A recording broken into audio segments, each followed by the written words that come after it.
So something is very, very wrong. How could anyone agree to such terms? Well, you can when it is not your money and you simply do not care.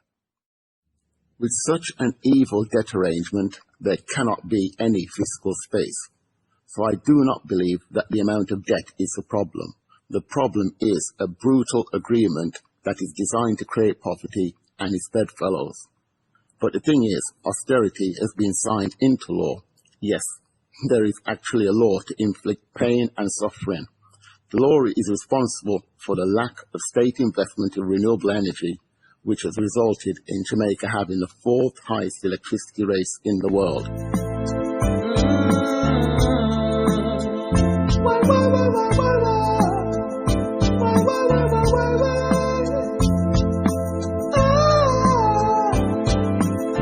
The debt management of Jamaica needs to be investigated. According to the IMF and Clark, the economy is under prudent management. For them, this means 1. Lowering debt. In 2013, it was around 20 billion US, and at the end of financial year 2021, it was around 13.5 billion, a decrease of 6.5 billion, or roughly a third. And 2, building the reserves. In 2013, they were around 1 billion, and today around 3.9 billion. Now, for this reason, Jamaica is seen positively in international financial markets, an achievement that Clark brags about. But how does a B credit rating help the poor? However, during the same period, economic growth has been minimal and the Jamaican dollar has lost 59% of its value.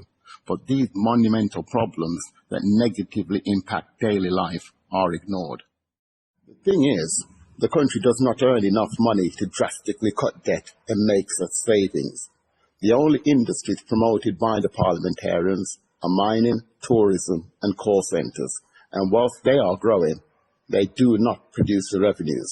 That is evident from the GDP numbers, which are stagnant. These industries are dependent on exploitation and have much more benefit to foreign investors than to Jamaica. So the IMF agreement is designed to create suffering. Taxes are being raised, new ones created.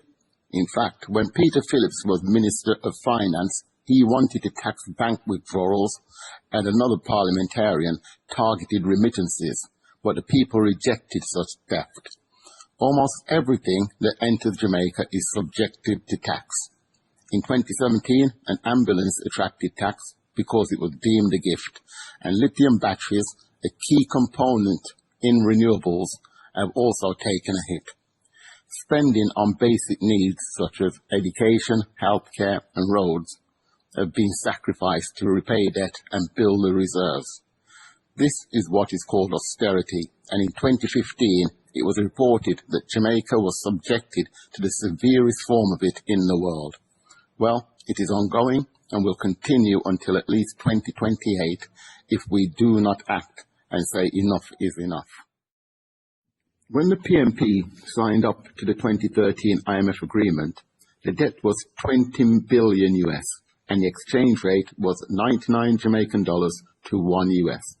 So the debt in Jamaican dollars was approximately 2 trillion, that is 99 times 20 billion. Today, the debt is around 13.5 billion and the exchange rate is $155, so the debt in Jamaican dollars is 13.5 times 155, which equals 21 trillion Jamaican dollars.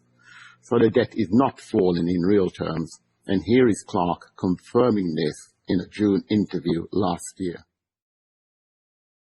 We're spending about $136 billion this year on interest payments, and those interest payments are payable on the nearly $2 trillion of debt that Jamaica has accumulated. So the Jamaican dollar has lost an incredible 59% of its value under the IMF policies. So the cost of imports rise, prices rise, but wages stay the same. And this is disastrous for the vast majority who are paid in Jamaican dollars, such as public sector workers. However, in an August interview, Clark was unconcerned. According to him, it is market forces. He went on to say, quote, "But what is good is that so far inflation has been in check." Inflation in check. He obviously does not do any shopping. The loaf of bread that cost $150 in 2016 is now $410. Last year, my shopping basket saw an inflation well over 15%. So nothing is good. Nothing is good. A 1% depreciation of the dollar equates to the debt growing by 13 billion and the interest payments increasing by 661 million. So this is a major issue. It is not good. But what is most alarming is the amount used to service debt. For this financial year, Clark set budgetary spending at 831 billion and allocated a third of it to service debt, i.e. around 272 billion. Now, in the following clip from June, he was questioned about debt repayments. You know, you were here last week, unfortunately, and we had Mr. Ralston Hyman on. And I'll put you a question that he had asked. And the question was, if 10.9 billion per month is needed to service the debt, why did the government make the choice to spend 24 billion in the first month on debt relief? It's a pity I didn't hear the context of the question. We're spending about $136 billion this year on interest payments, and those interest payments are payable on the nearly $2 trillion of debt that Jamaica has accumulated. Interest payments are contractual and, are paid when they are due. So I'm not sure what. Well, the point he was making was that it was an overpayment. Now, is he wrong in what he said, or was there in fact an overpayment for whatever reason on the part of the government? I don't recognize what he's speaking about. You may have misunderstood what he said. Unbelievable. He claimed to only know about interest payments and had no idea that 24 billion left the Treasury. Now, 24 billion was comprised of 10.9 billion for interest and 13.1 billion for debt reduction. And it can be considered an overpayment because debt reduction is a choice. It can be renegotiated, but during an economic emergency, he preferred to cut budgetary spending, give the poor $27 per day, and maintain the amount used to reduce debt. Here are the figures for each budget between 2013 and 2021. When added up, the grand total is over 17.7 billion US. So that much has been spent to reduce the debt by 6.5 billion. That would mean around 11.2 billion has been spent on interest alone. Now, I thought that the 11 billion must include repayments for other loans, for example from China. But in 2018, Clark confirmed that the Chinese debt was included in the total debt and represented only 3.9% of it. So over 11 billion appears to have been spent on just interest. So something is very, very wrong. How could anyone agree to such terms? Well, you can when it is not your money and you simply do not care.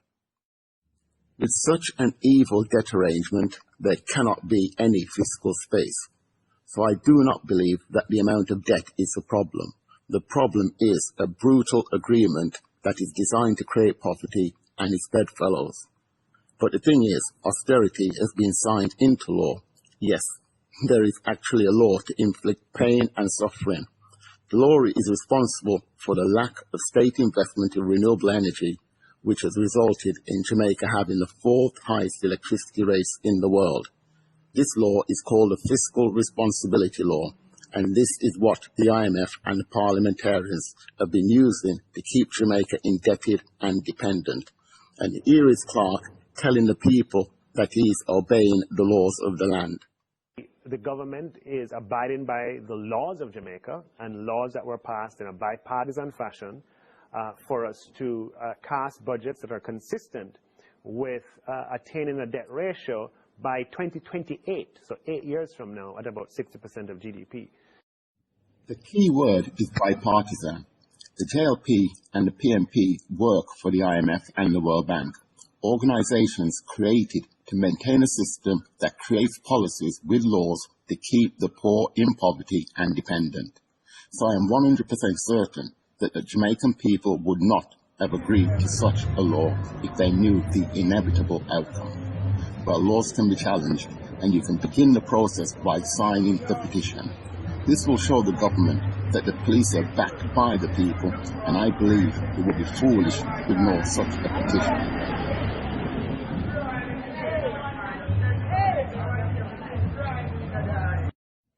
People, it is essential that the depreciation of the dollar is terminated as soon as possible.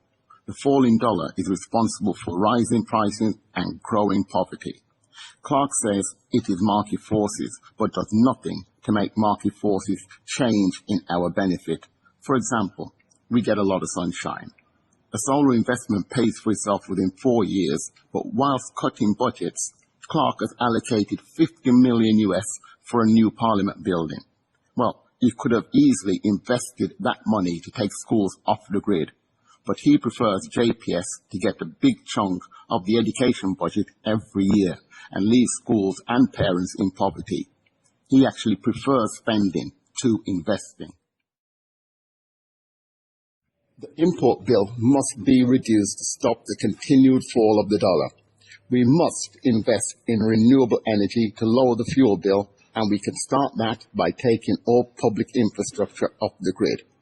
We must also have wind and solar-powered industries to produce goods for domestic consumption and reduce the importation of processed foods and products. The money is there to do it. This will create jobs and is actually a social intervention measure. So please sign the petition to get change. Xaymaca, unity, them for know straight love we need in the community. It's time for us to unite, my brothers, my sisters. Let's join hands together. It's the only way to rise above inequality. One nation, freedom, my people, freedom.